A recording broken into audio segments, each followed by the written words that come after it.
instead of doing things yourself, a lot of people keep on praying to God every night, hoping that God will come down and do it for them. You now see people saying that the Bible says that do not ignore the guardian of the virgin. But bro, I don't think at this point we are ignoring it. We even need to ignore it a little bit more. And you know the irritating thing? People will still vote. My God. People will still vote. A lot of people in Nigeria, they've gotten to the point they're like, let's be praying about Nigeria, but deep down, they don't believe that Nigeria can change. So we'll beat him and we'll do the TikTok trend. I'm not the thief, but I'm the one that flogged the thief. He's mad. I feel like a lot of people just feel like it's just natural to get married. But I don't think it's that it should be that natural.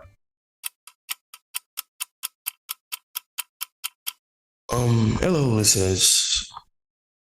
We're sorry that we've taken a very long hiatus on WeWe Opine Podcast with myself, David, and Covan. It hasn't been because we want to leave you guys, unread, or we don't want to give you guys another episode. It's because we've been very busy. We've been adulting, and adulting has been kicking us in the ass. However, we're back. We're gonna give you the best episode yet. And funnily enough, this is the season finale for season 1. And what I'm gonna promise is, obviously, after this season, the next season is just gonna get way better than we've been performing, through the years and through all the times we've released episodes. And obviously, we're also planning on dishing out episodes more, more frequent and perhaps more organized manner, in which you're able to know when we are releasing an episode, so you can, be notified or stuff like that. And hopefully, as you grow with us, we're going to become better and you're going to enjoy us all the more. Say hi, Covan and David. Hi guys, nice to be back. Hi guys, it's awesome to be here. Well, Covan has been having a blast, I think, obviously, in life. And adulting hasn't been kicking his ass as much as he has. It has been, perhaps, I don't want to speak for everyone, maybe with me. So, Covan, tell us how you been doing? Yeah, I've been doing great, obviously. Things have been standard, nothing really crazy, but everything has been okay, honestly. Everything just going smoothly according to plan. So I'm really grateful for that. And also, the events that went down is also more of an eye-opener that is, it's not really much time. At the same time, it's time, but you have to make the right choices. So I would say adulting is, at this point, is comfortable because that shock that I had from after school, I've sat in it and I'm kind of comfortable now with the way life is going. Doesn't mean I'm satisfied, but I'm not all over the place like the recent grad, blah blah blah blah. I'm more settled. Yeah, but life has been going well. Yeah, that's great to hear.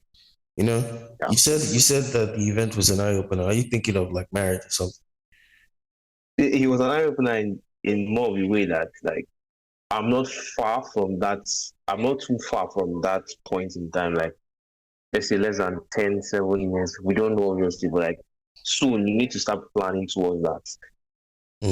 Trying to become someone that will be in that position for someone else and then finding someone like that. So it was just an eye opener to realize that, okay, this is something that should be not even at the back of your mind, but coming towards the front. Yeah, so that was it. I feel you. Let's talk about spirituality amongst young people. Because I feel when you talk about marriage, I feel like there's a lot of influence that comes from the idea that maybe because you're a Christian, I think a lot of people want to get married because they think it's a progression of their life. And I think spirituality plays a part into that. But I want to speak about that, as a whole. I don't know how that's going to go.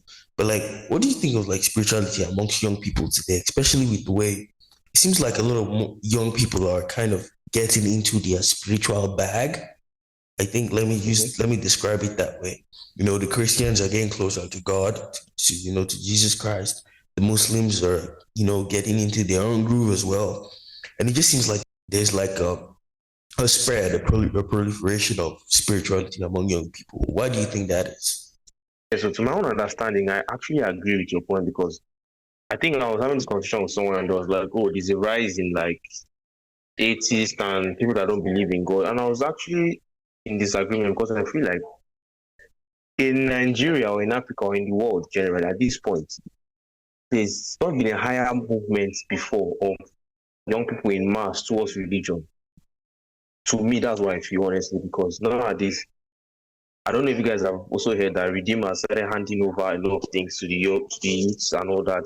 Like a lot of parishes are now youth parishes have been established as churches on their own. Like even my own, I go to a youth church. Like last month actually, they became a parish on their own, and they're even looking for a permanent site. So spirituality and religion is exploding right now among young people. And one of the reasons why I think is because, especially for us that are in Africa and Nigeria, we have realized that we cannot survive on our own. Like even if for people that call religion is a type of cope, even if you want to come from that funny, weird standpoint, it is still necessary. Like young people are realizing that we can't survive and make it in this world by our own power. Maybe it's not the best way to turn towards Christianity or spirituality, but that's the avenue that's bringing them in. And also, the church has evolved to the point that there are certain things that were deemed secular that they are being more open about. But you realize that those are the things that attracts youth regardless. So they just imbibe those things in accordance with Christianity and spiritual things. So there's a lot of spiritual awakening, honestly, because the way the world is going, we are starting to realize that you can't really do anything on your own. You need the help of the Creator. So I think that's the spiritual awakening that's going on among the youth right now. Yes. Yeah, I totally agree. I feel like most of us, most youths actually, they view spirituality or their own religion as last resort. Like with the way the world is going, with the way Nigeria is going, they see it as like the only thing you can actually like hold on to, and then feel like there would be a change happening in your life. So let's take into consideration the whole NSPPD or NSP.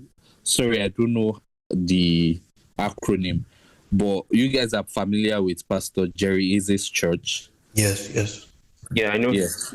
And then most times, like when has it ever happened that you are going everywhere early in the morning? Like where has it ever happened that you will just see young people tune into a prayer channel to just pray early in the morning? Yeah. It is happening now way more than normal. Like I'm on my way going to work, and then like 3-4 people are tuned in on their phone on Facebook watching the prayer live. Some people, oh my God, let's not even talk about Hallelujah Challenge. So I think people are looking at it that with the way things are going, if the way maybe their lives are unstable, they have a lot of questions to answer. Christianity, religion, spirituality just feels like the final thing for them, the final answer, or the way their way out, basically, of anything they are going through. And I think it's working because it's sort of, the times are sort of blending with this inspiration, because you have a lot of gospel music now that are a little more hyped than the average praise and worship that we are used to back in the days. Like they could actually actively play a gospel song now and you would dance wildly because of how good it is. So there's a lot of things that youth are able to like relate to in this time and age when it comes to spirituality or religion. And I think that's a good thing. I totally concur, actually, because I can't speak for people, but I can speak for myself. I think one of the reasons that drew me closer to my spiritual side was the just trying to make sense of everything. I think that's what a lot of people are trying to do. Now, it begs the question if that is what should draw us to, our God or so on and so forth. But that's a discussion for another day. Do you think it takes anything away from us exploring that because when you take it for example, the Hallelujah challenge, you see that young people, they're dressing like the Americans. Some people are going, doing things that would be considered ludicrous, to the normal rational mind. And you see, and they adorn like they want to get married and they dress up in a gown. And it's so weird. And you're like, what are you doing? And there is an aspect of it that feels like, what is he taking away from us? I don't know. I can't pinpoint what exactly I think he's taking away from us. And, that's one question I want to ask. Do you think that the proliferation of this religiosity or spirituality among young people, do you think it's taking anything away from us? Now, another aspect I want to discuss is obviously I was talking about marriage. I feel like a lot of people just feel like it's just natural to get married, but I don't think it's that. It should be that natural. That's one of the craziest things like to do in your life, and people just make it seem like it's traditional. And that's why I said, do you think religion plays a part in that thing? Because why do we trivialize marriage? A lot of people trivialize marriage until they are in it. I don't know. And I mean, you've obviously read Genesis? Like, if you're talking as a Christian from the aspect of marriage, you've read Genesis and you've seen where, according to God's commandment, is like He created man, He created women, and then go into the world and reproduce. So automatically, the purpose of your existence, or the purpose people believe for their existence as man and woman, is to come together and replenish the earth and reproduce and things like that. And I think and the funny thing is, while it is good because you're able to like find your rib of your rib, your partner and everything, it puts a lot of pressure on the younger generation. It puts a whole lot of pressure. Like, there's this particular man in my church. He went from being an usher, he's now the youth pastor, he's now youth president, and every single time there is a preacher at the altar and they are making prophecies or something like that, like someone from the church, they always be like, oh, let's pray this one. And then you say at the end of the prayer, they put it jokingly, but it's a lot of pressure. They put like, oh, let's pray. I pray past them, but that cash. Yeah, that stuff is annoying. Bro, like something like that. Like, no. Like, like, why? You don't even know what this man is doing, whether he's in a talking stage with somebody or he's hot from a previous relationship. I hate it so much. And you're putting so much pressure on him. And for that, now everybody in the church, in their mind, they are expecting, oh, when we brother Kesh marry, when we this one, and it becomes so much pressure. They almost make you feel like he's incomplete without making a step. Exactly. The funny thing is that, look at, sorry, David, look at what you just stated. You said he moved from an usher to a pastor and all that. Look at that trajectory. That definitely means he's doing something when he relates to the work of God. Abi, he's definitely doing something. He's using his gifts. He's progressing the church. I mean, they don't just to appoint anybody as exactly usually like the way youths are now in Nigeria. For you to be a youth pastor in the church in Nigeria now, that means you are in tune, you are down to earth, you are aware, and you also relate to young people. So if you are doing all of that, I don't understand. How is marriage? It means you're not exactly. It means you're not doing anything wrong. Like you're exactly like without marriage. Do people understand that Paul was not married? Like, do you guys get it? Like, so, like, it's not the man. It's not even Jesus, bro. Like, let's be for real. Even Jesus, the person you follow. You can't compare Jesus. I mean, we still can't because he was a man. He came in human flesh and lived as a human being intentionally. But what I'm trying to say is that I definitely believe, and God, please let's not come back and bite me in the ass because me I want to get married. I definitely believe that marriage will be a hindrance to certain people's fulfillment of their destinies. Like, some people are not married because it is too great of a commitment that it might be a distraction to the commitment to the ministry that God has given them. Especially it happens mostly for women, sorry to say. But I feel that's how it is. Like, even the Bible tells us that after you honor God, the pastor has to like honor his family and make sure his family is right before the church. I believe I'm not in God's mind, so I don't want to blaspheme. But the way I see it is that God realizes that some people are too big in their assignment that commitment of marriage is going to tear them apart, because that's one way that the devil can actually get to you, your spouses, your children, and all that. And I think he eliminates that for some people. I'm not saying the desire is going to go away, but like, don't let that be a stamp on people's achievements. Like, there's people that have done a lot in the house of God, but every year you add them to the list of people that are not married, and you do singles. Like, some churches now do singles retreat for elderly women, like women that are 30 possible. Like, what is that? That's a humiliation ritual. I'll call it what it is, man. Like, okay, they are 40, they are not married, but they are doing a lot of things. Most of these women, they are financial powerhouses. They are the ones running all the children's stuff. What do they want to use husband to do at that point? Like, bro, come on, man. They have children, spiritual children that will give their lives for them. Like, you stop. I don't know, fam.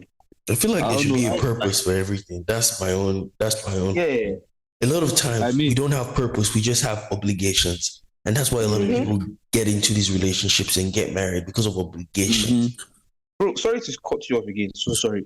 This Hallelujah challenge, there's something very funny that happened. I think I saw it on. I don't know. You guys should know Jola's podcast now. Yeah. And she was like, when they told people to pray and all that, and they were like, and they were praying, and like, we pray that you will not die this year. People were like, amen. We pray that you will see the new year, any calamity will not before you. People were like, okay, they said they should repeat the exact same thing you were saying. And they were speaking normally. Then when Pastor Jerry got to the point that you will marry this year, bro, like, literally, the response was higher than telling people that you actually survive this year alive. And bro, like, this is November. How are you going to marry this year? How is that possible? Like, people were more concerned about marrying this year than seeing next year. Bro. See next year, bro. What kind of pressure is that you putting on yourself? Like, I don't know, fam. Also, I feel like people are just finding companionship at this point. Yeah, that's the thing. You're just.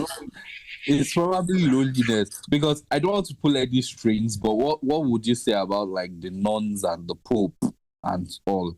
Because that would be another table shattering, because that's another they are not given purpose from God. It's probably because of their purpose they are not even getting married. I feel that's the issue. That's the case. I think that's it. Yeah. But also, I asked the question earlier. I said, do you think like the hyper spirituality that's happening takes something away from? What I would say is that it is not under the best circumstances that people are coming. You can't even call it not the best. It's just different circumstances, and I think it has to do with the society we find ourselves in. The way youths are coming to the church, elders don't like it. They don't like the fact that it is concerts and it is music and it is things like that bring people to the church. But you have to understand that it's a different generation. Someone can come to the church strictly because they like the choir and they know how to drum, and through that they find Christ. Someone can come because they like content or they like videography and you get closer to Christ. Obviously, there will be some bad eggs there, but there's always been that. There's always been that in the church. There's always been that, and that's why you cannot really like decide how things work. But basically, I don't think it takes anything away from us, honestly. It's just that it is hard. Yeah, me too. To spot. Yeah, it's just harder to spot those that are not taking it seriously, because before we used to have, like, I went to Deeper Life School. Deeper Lives, I'm just going to call it that because I went to Deeper Life School. They have a definition of what a Christian is, like what a Christian looks like. Like, they have a painting. And now that idea has dissolved so much in modern day Christianity, to the fact that you can only have to you can talk to someone and not know. Like, you need to live with someone at this point to know if they're actually a child of God, which I think should not be. Obviously, you may not have to lay on things like dressing as much. Those things are actually still important. But like, the part I can say that this current wave of Christianity has kind of dissolved our closeness to God or real spiritual life. It's just that it is harder. You need to know someone for a longer period of time to actually see that they're actually living according to God's commandment, because everybody in church is just bling, bling, bling. Like, you're not sure. But saying that you should command the way people come into God's house, nah, I don't think so. Yeah, I also agree. I don't really think it takes anything from us. Yeah. Maybe, unless you're talking maybe in the aspect of you being a worker, and then every Sunday you have to wake up very early and go to church and come back very late. But I think if you signed up for those things, you definitely need to show up. So it doesn't necessarily take anything from you. What I would say is youths nowadays, especially those in spirituality and Christianity or religion generally, have become so audacious in their spirituality.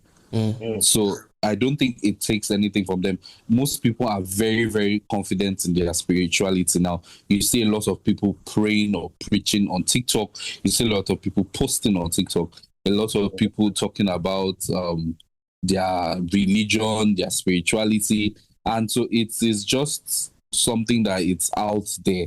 So I don't think it really takes anything from anybody. Unlike then when you would see, maybe for instance, let's just say maybe there is all those wedge between you being a Christian, you being a Muslim, and then sometimes you have to tone it down when you're in certain environments and things like that.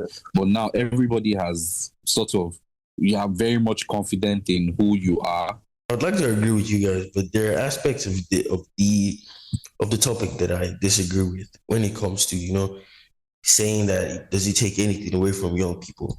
I think there are aspects of young people's lives that the rise of spirituality is kind of overshadowed. Because take for example Nigeria, and you take the Hallelujah challenge and the prayers and the stuff.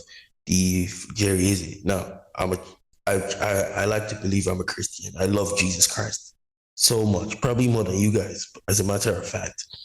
But I think there's an aspect of the spirituality that has reduced cognitive innovation in the sense that instead of doing things yourself, a lot of people keep on praying to God every night, hoping that God will come down and do it for them.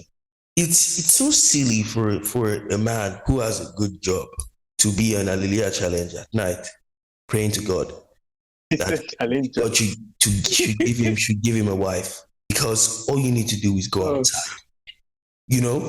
I don't know. Maybe I'm trivializing the matter, but I think there's also the aspect of even work. Like you're out here, you're saying God promote me, and you are not improving yourself in no way possible, and you want God to promote you over your unbelieving friend or your unbelieving colleague who works 2 times as hard as you. There are just aspects of these things that is problematic, because most of the time when you're praying, you're not praying for spiritual upliftment. You're not praying for edification. You're not praying for actual spiritual things. You're praying for mercy every time. Exactly. You're praying for mercy. You're praying for favor. You're praying for good luck in a way, And good luck is not rational. There's no such thing as good luck. Now, there is spirituality, there is mercy, right? And favor.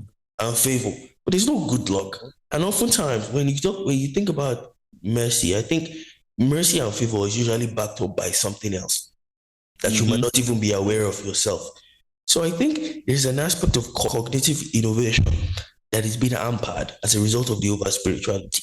Yeah, and I think going by what you said, something just actually dropped in my mind. The aspect that do people now engage in quiet times? Do you get what I mean? Wow, I get you. Like a lot of people in those days or back in the days would actually have their quiet time in the morning. You would want to do your devotion yourself and those them and God. Yeah, but nowadays is this thing is by 6 a.m. Let me tune in. Yeah, this joint congregation. Yeah, exactly. So there is no your one-on-one relationship you used to have with God is slowly becoming like a congregational kind of thing. And you need to have those things. You need to have exactly.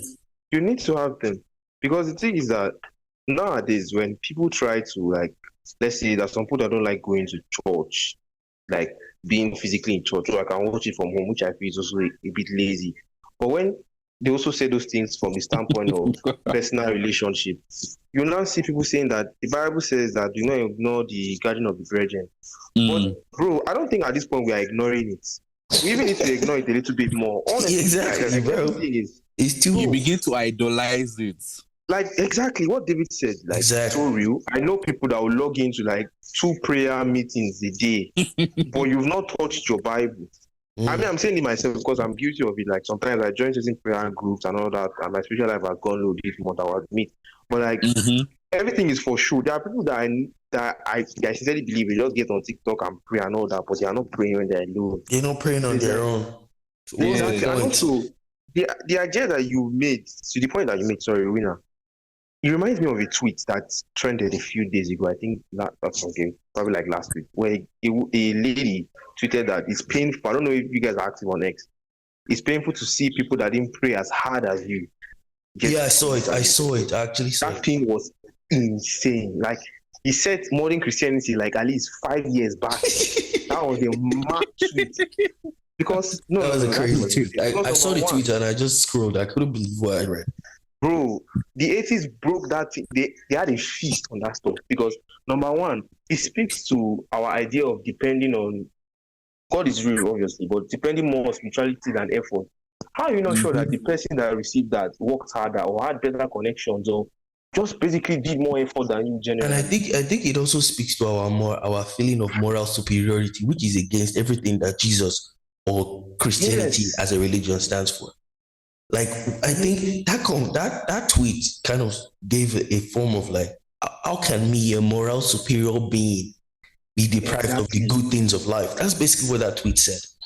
And the problem is we even have that in Christianity. I don't even want to get into denominations and what, but even within Christianity, they'll tell you that don't marry for deeper life because they don't marry for winners. Winners don't cover it, like all those funny things, whatever. But ridiculous. That tweet was so like backward in a point. And also back to your point of our dependence on the reduction of logic and all those things. Cognitive. Because now I was thinking about it. I was thinking about it because throughout this whole, I know we are aware what's going on with politics in our country, bandits and all that. We don't want to go too deep into that. But basically, there was a time all over social media, people were calling out not just politicians, but also religious leaders, asking them to speak on the issue and all that. I think that was in October, and people were calling out that the GO, Kumuyi, and all those respected men of God. And then you see Christians on the TL that are like, oh, are they politicians?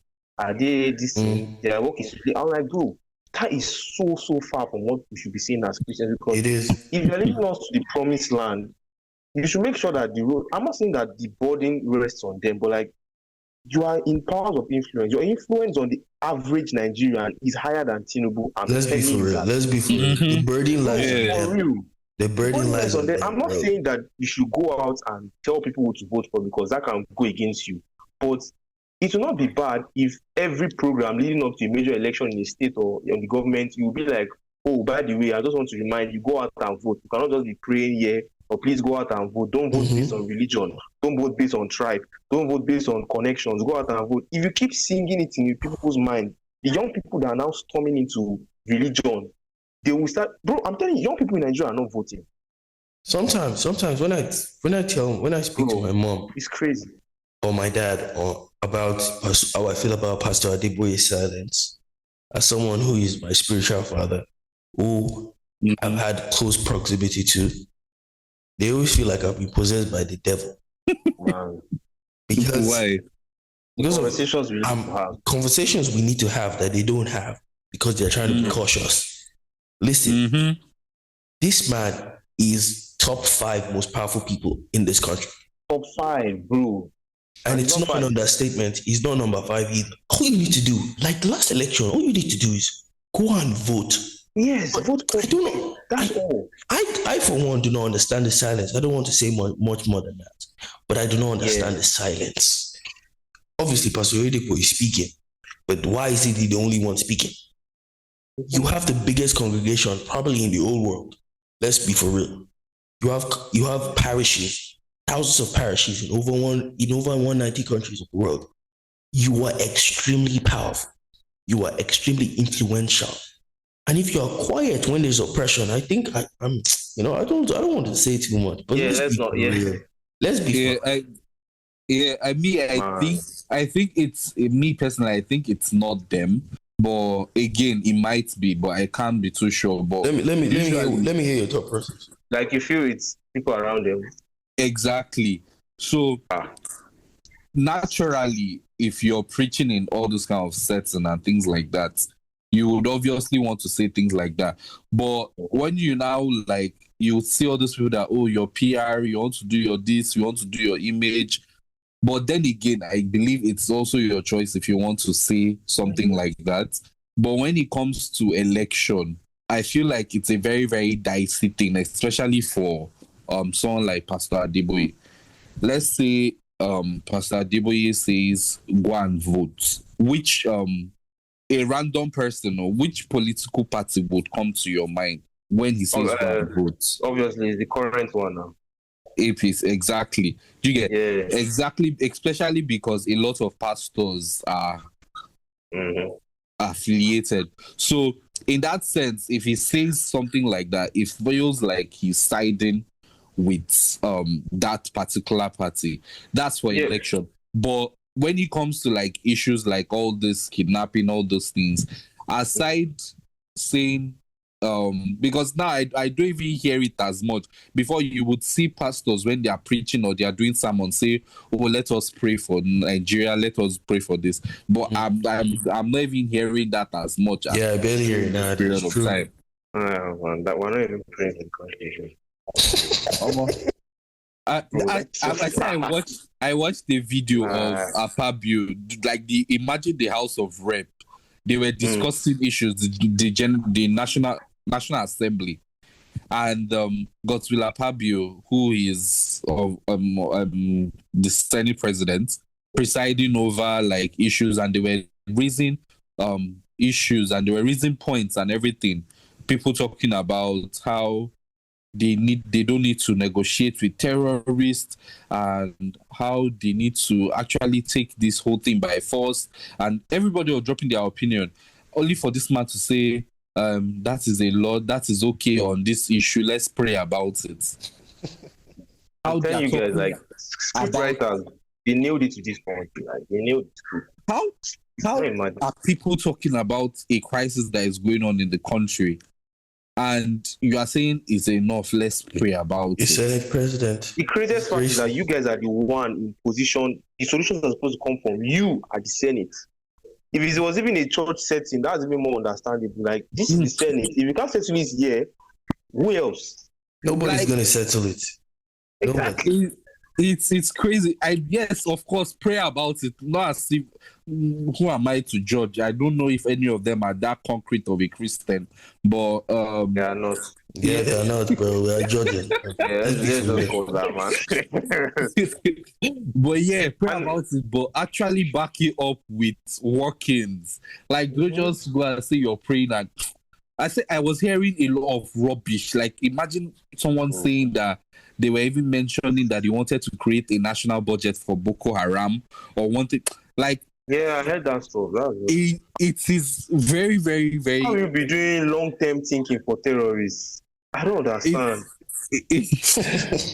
Oh my! Like, when I mean we need to pray, we don't even need prayer at this point. Jesus needs to come. And that's the thing. And that relates back to what Winner is saying. Jesus is not going to come. Jesus is not going to come. He's going to, throughout the world, even to the point, even when Jesus wanted to come, he came as a man. He didn't come down with chariot. He literally got giving birth to. So the solution rests in the house. Listen, God's people were being killed.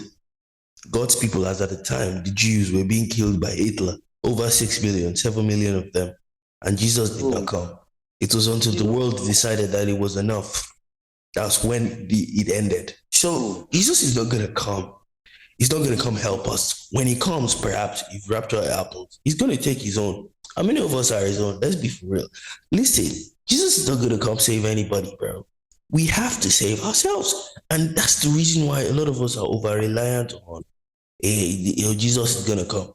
He's not going to come. You are going to die in Nigeria, bro, if you don't help yourself. And that's And sorry, I want to add something is that there was, I don't know if you guys should know Gege. You should know that trolls. He's not someone to be taken seriously. You should know Gege is a very kind of person. Yeah, he has some nuggets of wisdom here and there, but generally he's a very unserious person. That man created a podcast. If you listen to him, I'll never trust you ever. I don't listen to him. Honestly, I listen to him for comedic purpose. He's funny, but I don't take him seriously. I won't even lie. But he people has listen. some few gems. Let me say something. People listen to Andrew Tate as a joke at first, dude. I'm just gonna put that out there. He was a clown for a while on Exactly. before he radicalized. Yeah, that. So basically, he said something on a podcast that can't really, because he said it in pidgin, so I can't get it verbatim. But basically, what he was saying is that he doesn't trust people that say their reward is in heaven, because if you say your reward is in heaven, that means you don't care about the earth, and the earth is how we get to heaven. So basically, saying that a lot of people in Nigeria, they've gotten to the point they're like, let's be praying about Nigeria, but deep down, they don't believe that Nigeria can change. So they're like, we'll just be praying, we'll just be managing. Thank God it's not my family. Thank God we are still eating. Thank God we're not the ones that got kidnapped. Thank God we are in the south. Thank God of all this. But then eventually we'll die, we'll go to heaven. When we all get to heaven, that's just everybody. It's hopelessness speaking. They don't care about you. Exactly. Like they don't care about the earth. And then for some of us that we still believe that we have a few more years here, for some of us that, okay, we don't know whether it's just to come, but as I said, no man knows when Christ will come. But we know that we are here for a while. We are not like the boomers that leaf can blow now and they are gone. So we are the ones that actually need to care about this planet. Like, exactly, we do. People, they cannot be asked because they know they are not here for long. Especially the ones that are old, they are saved. Forgive me, they are Yoruba. They don't really give a damn. Like, these niggas know that they are up there. 20 years max, they are gone. It's short for them. So they don't really care. I'm sorry to say, but that's the simple truth. And there's a lot of things that most people that say pray for Nigeria. I can say with certainty that almost half of them, they don't believe that things are going to change, but they don't even pray. They just say pray, bro. And the funniest thing, even when we're praying for Nigeria, it's very, bro, the Nigerian mind is quite crazy because when we're praying for Nigeria, first of all, we are praying for Christians. Whenever anybody is praying in the north, they are saying, Father Lord, the missionaries that are there, Lord, protect them. Yeah. Okay, what of the ones that are not missionaries? What of the women that are being used as baby factories? The indigenous people, it's true now. We don't pray for them. We are praying we don't pray for everyone, yeah. There's a very deep-rooted selfishness in the Nigerian spirit that we can't avoid. And it's like, because you see people over there in abroad talking out of their asses about how we should handle the situations that they are not experiencing. And they're like, come to Nigeria now and talk. And people literally came here in 2024, voted for our current government, and went home. Insane. That's selfishness of let's not evil. It's actually evil. It's proper evil because you see them on October 1st, they'll be doing content, carrying flag around. Those guys, they piss me off, man. Diaspora, some of them. When I was outside Nigeria too, I was like that. I was like, God bless Nigeria. Nigeria is the best country in the world. I was like that. No, honestly, I'm saying, yeah, do some PR. Yeah, but also use your platform to speak about certain issues. Like, I don't know, fam. Bro, I said there was a time I was passing through Third Milan Bridge. Like what you said now, I passed through Third Milan Bridge and I was seeing posters. Like they've already put out posters. Oh, your boy Tinubu is it for 2020 something. Which is a sign. Yeah. I'm like, what? Wait, what? You're saying this when we are PR, man. Like this. Like how? How? Bro, how are you telling us to still vote this? And you know the irritating thing? People will still vote. My God. People will still vote. There's a video on Twitter. Of like this lady looked like she was poor and she was like in a rural part of Lagos. And she was greeting Sheyi Tinubu and saying that his father is a genius, that, and he was looking at her, the way he was looking at her, it was like he was looking at her in a way, I don't know what exactly he was thinking, but the way he was staring at her, he looked at her like, are you stupid? Look at your life. Like, it was like, bro, the way he looked at her was like, look at your life. It was like, have you not suffered enough? Look at you, look around you, look at your house. And the funny thing is, the people that speak up are people that are even still doing a little better than the people who are against, who love this government, are the people suffering the most. Yes, I just understand. Bro, there was a time, sorry to put my dad on blast here, I beg. But me, I got stuck on, man, I'm not gonna lie. There was a time I was talking to my dad because the Cameroonian election, let's not even enter Cameroon, Jesus. The Cameroonian election just finished like let's say less than a month ago, and then Paul Biya won again for like this 8th time. After he rigged The it. 9th time. That guy, but he rigged this child. Oh, You see that God. youth actually revolted because Cameroon is my heart bleeds for them. But then when I was talking to my dad about whatever is going on in Nigeria at some point, and he was like, 'cause I think it was even before the election, he was like, what of Cameroon? Like Cameroon is far worse. That Nigerians are complaining. You don't know that some countries in Africa are worse. True, but should that be the standard? Should that That's be the not metric the you compare ourselves to? exactly, bro. Like, bro, Americans are like the most advanced in the West. Every day you get on X, you see them crying that our society is depleting. This, that, immigrants, liberals. These guys are ahead of us, but their society is constantly depleting in their own eyes. So we should not be comparing ourselves to, God have mercy, Tanzania and some other places that we don't even know. They might even be better than us. We don't even know the truth. So it's like, why should we not complain? Listen, boys. There's this always this idea of, man, it's... Listen, we're going to travel. You guys will see that this country is rubbish. Like, I love Nigeria with all my heart, but we're going to travel. You'll see. You don't need, listen, even those Uganda, I'm not going to use Uganda, but let's talk about other parts of South Africa, like Eswatini, Lesotho, Zimbabwe, Botswana. Those places are beautiful. They are well structured, obviously. They have barbaric lifestyle, some of them. But their society is better.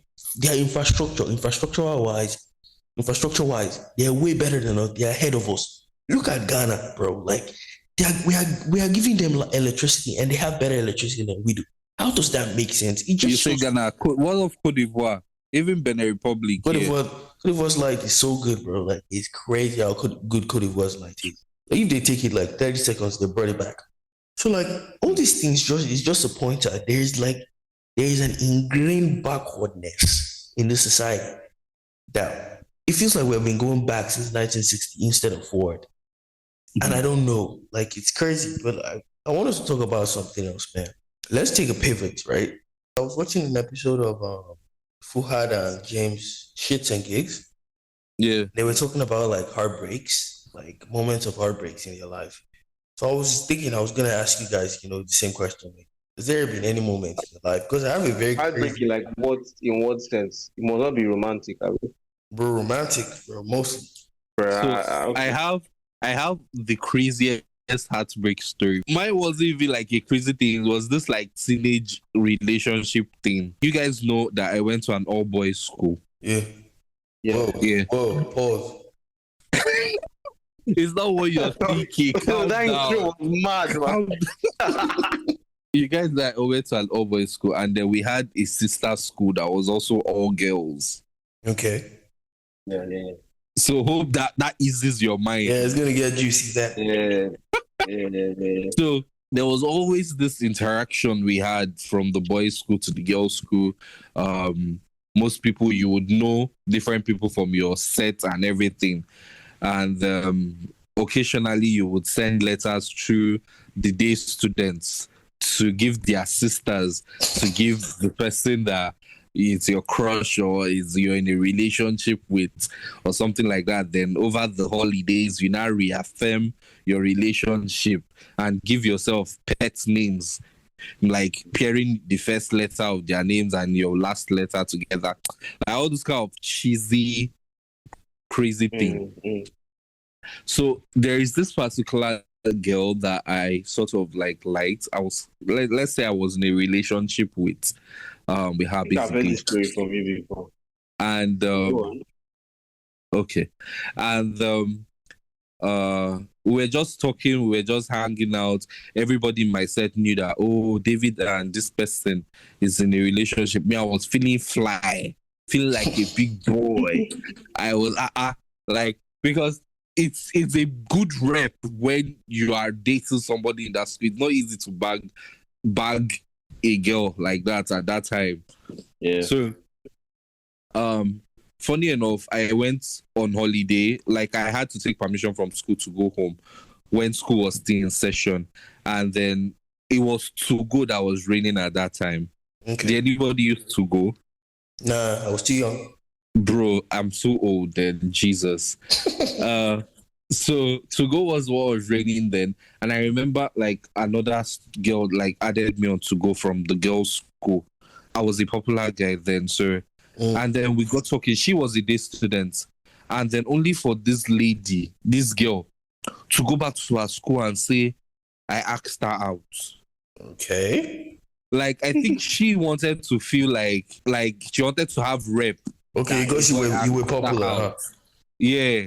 So she now Okay. said that, and then I think she did not know that I was in a sort of a thing with somebody else. So before you know, when we had inter-house sport, our next inter-house sport, we usually invite like those schools that are associated with our own, including the girls' school.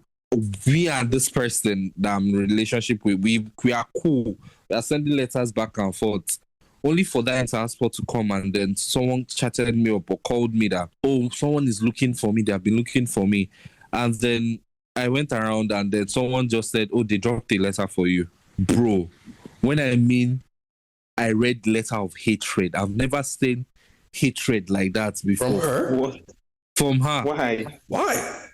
Like, oh, you cheated on me, you lied on me, you were dating me, and you went to go and ask this person out, this one and that. Like, when I mean they rained insult on me that year, and then my whole rep just died because her and her friends circle, all of them Which hated. kind negative PR they run for you?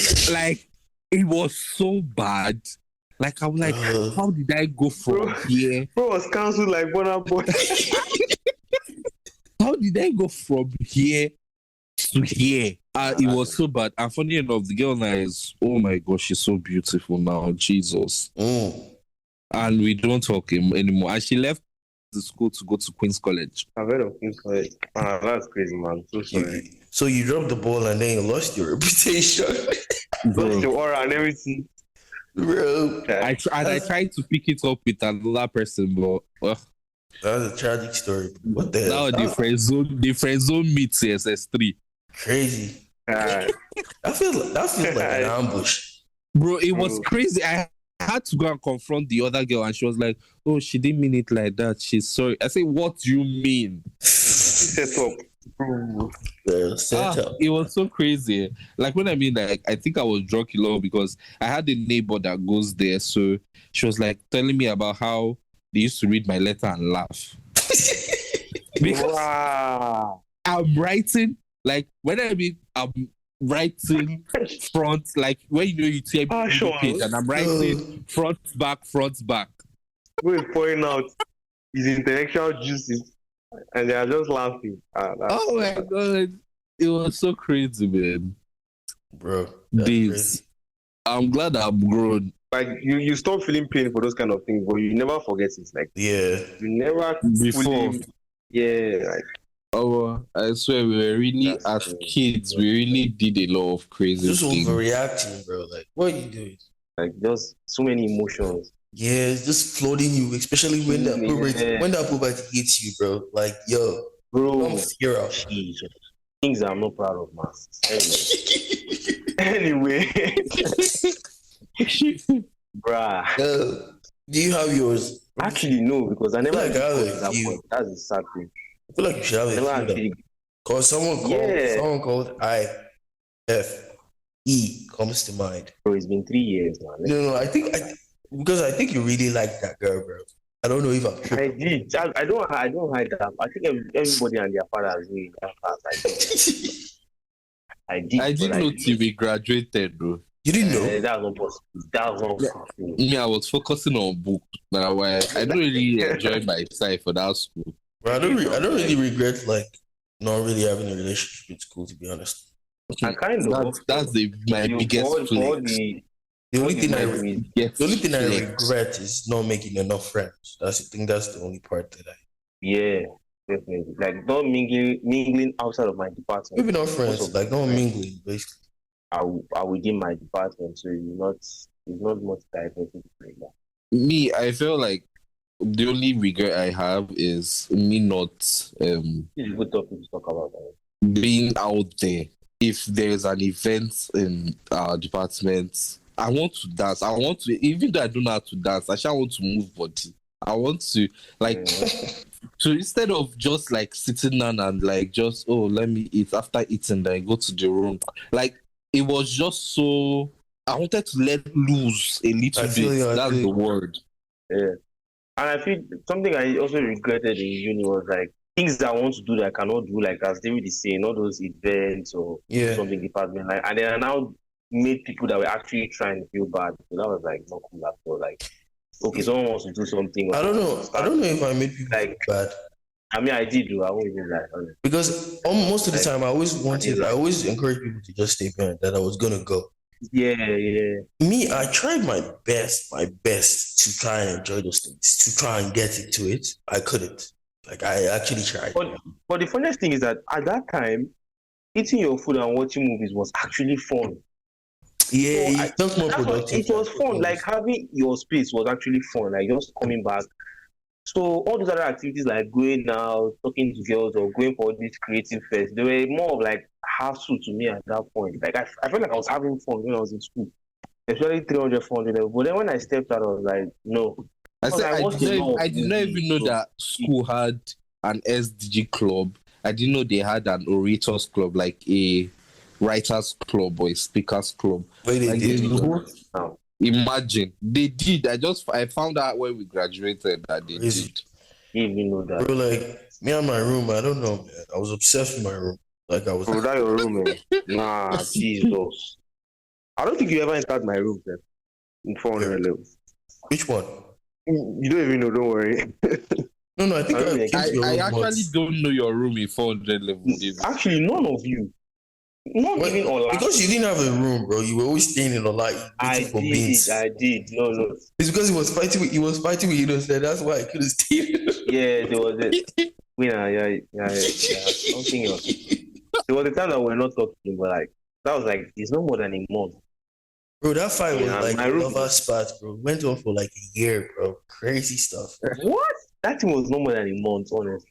And all of a sudden, he wanted to become closer to me because his best friend wouldn't talk to him. I was always And you trust all those girls being nosy.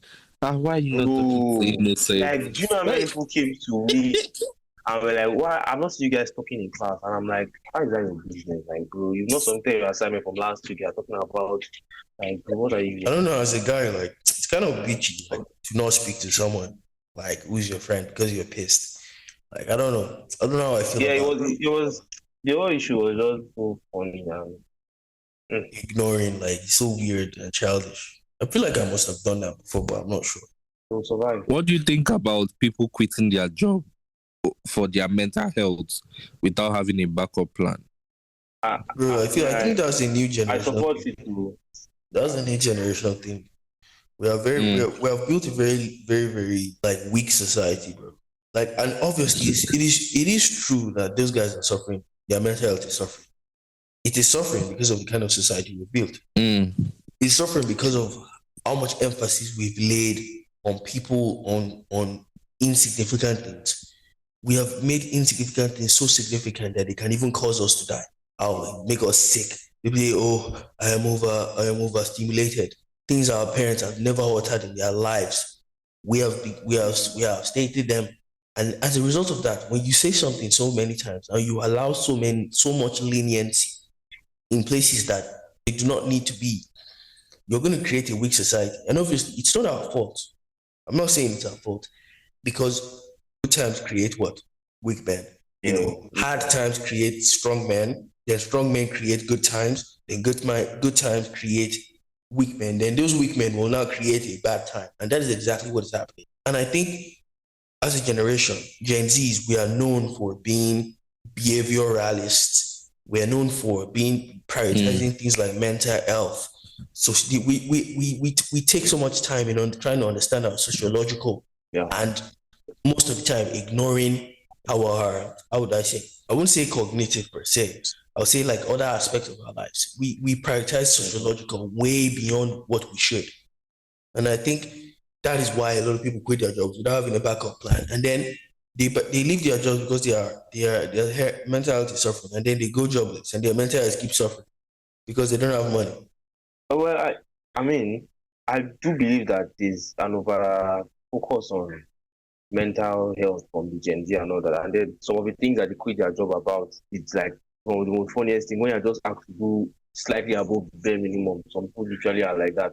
Yeah. But those that quit their jobs without a backup plan, they are like the ones that know that But what if if I don't have this, I'll have to struggle. I don't think it's usually because of that. Because there's also something about the older generation that they expect. Like I was complaining about my job to my mom recently on her birthday. That was on Sunday last week, and she was like, "Every job is hard." I'm like, "Okay, I know what I'm talking about, but I understand where you're coming from." She was like, "Oh, someone that is pushing a truck now, what would they say?" I'm like, again, They not can't the context of listen. They can't like, understand you. Listen, they can't bro, understand like, and you she's because giving me stories about when I was like, yes, I'm not telling you. My issue now is I want to rant. I'm not telling you that I'm not going to do the work. Do you understand? I'm talking about myself personally. I'm going to do the work as necessary. I'll try and improve at my job. But I'm still telling you that there are circumstances that I'm not happy about, and I just want you to listen. I'm not asking you for solution. And that's the thing. Like my parents now, God bless them. But first of all, my dad had me when he was 42, so that's a full blown man. That's just gap in mentality and gap in everything. So like, and sometimes they'll be complaining that I don't tell them certain things. Like, okay, I'm trying to just rant here. Me, I know the solution is to lock in, bow your head, and do your work. But now you're like, do you understand? So those kind of things now, when Gen Z wants to complain about things in the workspace, we are always expected to accept standards that have been established before we came. And some of those things they complain about, yes, some of those things are actually pointless. I do understand that some Gen Zs are lazy, but like just setting nonsense bureaucracy and procedural things that older generations have suffered themselves, but they allow new people, younger people to keep suffering those things unnecessarily, and we question a lot of things. Like I literally have a friend that just told me that even when he was growing up, he questioned things just for questioning's sake. Like he just like standing against authority. That one is just insane. But basically, we want to know why we are suffering. Some people will still refuse to suffer, even if that guarantees that the outcomes will be favorable for them in the end. But even at that, things are unfair. Like I still don't admonish dropping your job or leaving your job with no backup plan because this is Nigeria.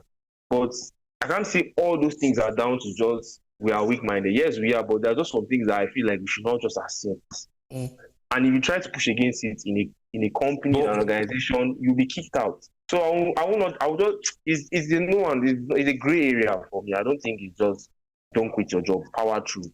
But like some conditions that you don't just have to accept. Like nah. What if the environment you work in is a very, very toxic one? Like, for instance, because you hear a lot of things that if you are not growing in a place, move away. Like, what's in one particular cycle? Nobody's paying attention to you. You're not doing any fulfilling work, deriving anything from it, and that in other places. But then you don't have that backup plan. Your backup plan is to literally leave there and get something else. Because you don't know, like the way Nigerian job market works is it delays. Like you could literally be searching for a job and it might be in the person's fourth year of searching that he might get the job. So I feel you though. I think in a toxic environment, I think it was rational to leave. Yeah. Because a toxic environment is going to give you nothing but bad things. Like it's there in the word. Once it starts being toxic to a state where it affects every aspect of your life, even when if a job even takes all your time, I think you should quit. That's how I feel. Unless that job is giving you enough money to save you guys from poverty for the rest of your life. I think you should quit a job that is taking all your time. You don't have time to do anything else. You're just doing your job. Like that's kind of insane. Like you're not living, you're just doing your job. Can we just talk about that generational gap for a few minutes? Not from the context of job now, but like certain things now that I've noticed with elderly people is that they respect their peers to the point of like they can't defy them. Because you always hear things that people say that when elders mess up too, we correct them, but we correct them in private. Yeah, I think that is a very massive lie. I think that is a lie. Yeah, I think there's a very highly, especially in Africa, there's a very deep sycophants. Among Yorubas, man, I'll keep calling those people out, man. I'll keep calling them out. Yeah, I'm one of them, but like, I can't lie. Now, Yoruba elders are sellouts, bro. Like, most of them. Bro, like, they never correct anything. And they always say that they do it, but like, at least we'll see some changes in the present. And I'm not saying... An elder will kill someone, they'll say, correct him in secret. What? Put Bro, his ass I in watched jail. something on cruise, or like if you catch another stealing, they're asking the young guy, what would you do? He said you beat him up. He said, no, you don't do that. He said, but he was literally stealing. He said, no, he's an elder. He said, that almost ran mad. Like, bro, what? I will beat the hell out of him, bro. Are you kidding? Bro, we'll beat him and we'll do the TikTok trend. I'm not the thief, but I'm the one that flogged the thief. He's mad. What do you even know? Like, the reverence for elders, like, is so much. Like, I understand that it's a basic respect. And the first thing, the ones that are clamoring for respect for elders, they don't give basic human respect to younger people. Mm-hmm. Like, I'm not talking about you should go crazy, but like basic human respect. Honestly, I think that's the problem in this country.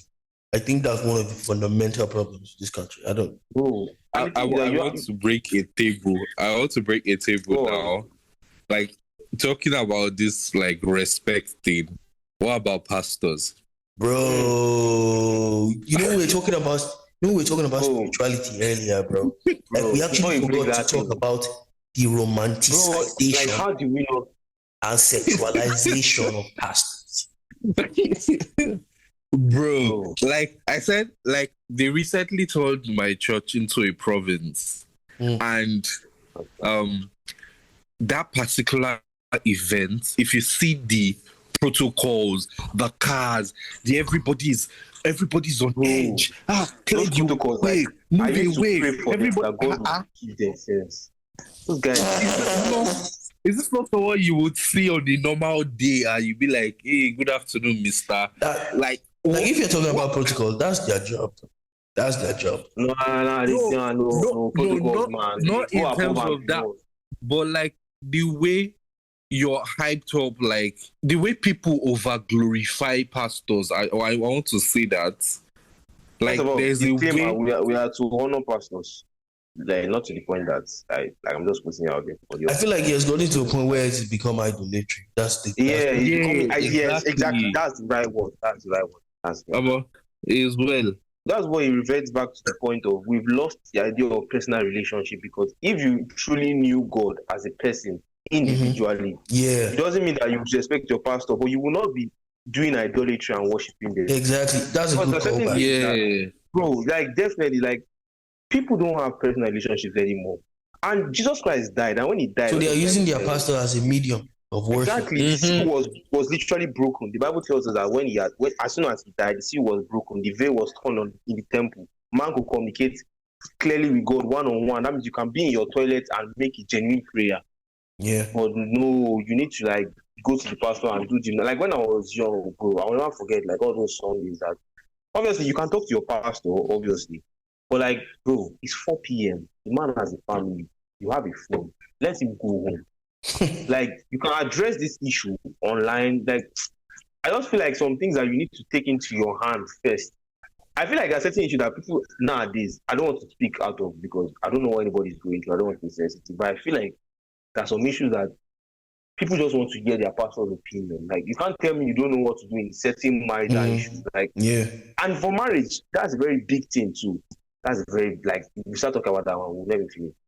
I don't understand the need of it. There are so many third parties in marriages, in Christian marriages, so many third parties. Like, you have to understand that the agreement has to come between both of you first. Now, aside mother and father, I know. Aside even pastors, there are all these godmotherism in the church that this is my spiritual mommy. Fine, that's your spiritual mommy. She's not the author and finisher of this marriage. Like, the only third party here is God. And that even makes it two parties because it's God and us together as one. So, like, all these things that, okay, you have your own pastor and your own pastor wants to give us advice, wants to see both of us. Like, I'm not even sure if your dad calls both of us to come or will even come on time. That's crazy. As per power play, you understand? I have to let you know. That's crazy, bro. You don't have this. This is my woman. You understand? That one has 11 of good. But yeah, basically, like, a lot of things I feel like they can address themselves as individuals, as couples, as things before getting the pastor's opinion. Like, think for yourself first. Consult the Bible, pray, then go ahead. It's not everything pastor. I'm talking about from the point of view for the pastor's own family and his own life. You're right. Because God has already told us that he, after his personal salvation, his own family is next before you guys. And people keep failing to understand that thing. Then you blame the pastor when his children are misbehaving, but you didn't give him time to focus on his family. I mean, he didn't give himself time. But yeah, I just have to. You're right though. You're right though. I think like the aspect of third party when it comes to having a pastor, I feel like there's a point of advice or counseling, and there's a point of where he's in it. I think it goes back to what David was saying about the pastor stuff. We have to draw the line. That's the point. Bro. That's drawing the line. A lot of And I feel pastors like don't draw the the line. pastors. No, I feel like the pastors draw the line. I feel like it's the people in the relationships. Sorry to say that don't want it to have a line because they want the pastors to side them. That's how I feel, Sha. And if the pastors draw the line when it is brought to them, then there will be a line. For example, one woman on TikTok, a pastor's wife was talking about how someone was saying that it was after church, and the lady was walking to her car, and she was like, "Okay, why are you walking to my car?" And then the woman was like, "Oh, like we're gonna go to your house, and it's at your house we're gonna eat jollof rice." And then she was like, "No, you can't come to my house." Like I don't understand. he said it in Yoruba though. I don't know how to translate it directly, but it's basically the same thing. She was like, "Oh, I want to follow you to your house, and it's at your house we're going to eat jollof rice today." She was like, said, "No, like you can't come to my house." Some people's audacity. Like she should not. She was basically saying that the pastor is joking, and she wanted to open the door. She was like, "No, I'm serious. Like you can't come to my house and eat rice Nah, boundaries, man. On Sunday." He said, "Go to your husband's house and cook rice." Imagine that was my dad. The head loss I'll have that kind, bro. But some pastors will not draw the line. They will be like, "Oh, it's cute. Like, oh, come and help me in my house." And you see people in your house doing your dishes and sweeping your house. Like getting so intimate with your family. Like as a pastor, you have to draw the line. Like when I was young, I used to like that stuff. Sorry. When I was young, I used to like that because I was lazy. I didn't want to do it. But looking back on it, like bro, people were so immersed. Obviously, it's good to help your pastor once in a while, but like to the point that you to the point where you become an auxiliary staff. That's bro. Exactly, like you're just happy to do it. He starts getting suspicious. Like, bro, you don't have a life. You have to have a motive. You're watching, but work, like, bro, like no, like this thing is not. It's not like you're coming for prayers or something. You're just doing free. They will come and they want to cook soup. Like, what? Is this your house? Open your fridge like they live there. Yeah, after they've gotten comfortable to an extent, and it's like, yeah. And the funny thing, they'll not start weighing into family conversation. Your dad will be scolding you, and they will be putting their. When your dad will not finish, they will not give you the breakdown. Like, your father loves you know your pastor. Like, bro, shut up, man. This is not your family. Like, bro, this has become a pastor's children rant. Let's divert, bro. Yeah, so I think we've had a great conversation, and I'm really happy for the directions in which a conversation is taken today. And hopefully the listeners are going to enjoy the episode and honestly relate to some of the things we're saying. And obviously, if you have any feedback, you can email us. You can comment. You can even share it with people if you want to, people to drag us for some of our takes here on here, But just express yourself. We want you to express yourself to us. And so you can email us on our podcast email, or you can comment under our podcast and just tell us your opinion, and we're going to be sure to reply any of your remarks. Either bad. If you drag us, we'll drag you. Like, we don't care. If you drag us, we would invite you and we'll invite you to give your own point. Yeah, we'll invite you on the podcast and drag you. And so you guys say your goodbyes to the listeners before we wrap up. Bye guys. We have a nice time. Like, I hope you guys actually enjoyed this episode. A lot of things. I know we spoke about a lot of things, but like, I hope you learn something and it affects the way you interact with life and affects the way you interact with others. So yes, bye from me. This episode was, I think, very, very fun to do. So I really, really hope you guys enjoy watching it or listening to it rather. Bye. Bye. Have a great time.